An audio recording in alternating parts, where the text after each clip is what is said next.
നിങ്ങൾ ആർക്ക് വേണ്ടിയാണ് ജോലി ചെയ്യുന്നത്? നിങ്ങൾക്ക് വേണ്ടിയോ എംപ്ലോയർക്ക് വേണ്ടിയോ? ക്ലൂ തരാം. എംപ്ലോയറുടെ വിഷമം പരിഹരിക്കാനാണോ നിങ്ങൾ ജോലിക്ക് ചേർന്നത്? അല്ലല്ലോ, നിങ്ങളുടെ ബെനിഫിറ്റിന് വേണ്ടിയാണ്. അതിനു വേണ്ടി ആത്മാർത്ഥമായി എംപ്ലോയറുടെ കൂടെ അല്ലെങ്കിൽ എംപ്ലോയറുടെ സ്ഥാപനത്തെ നിങ്ങൾ ജോലി ചെയ്യുന്നു. എംപ്ലോയർക്ക് അതിൻ്റെ ഗുണം കിട്ടുന്നു.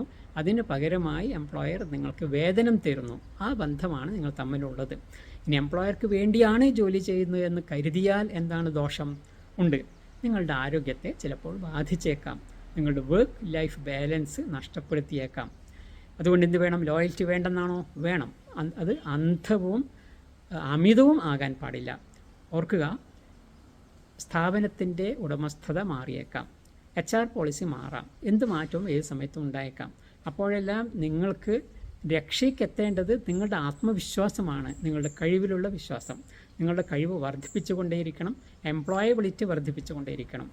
ആ ഒരവസ്ഥയാണ് നിങ്ങൾക്ക് രക്ഷയ്ക്കെത്തേണ്ടത്.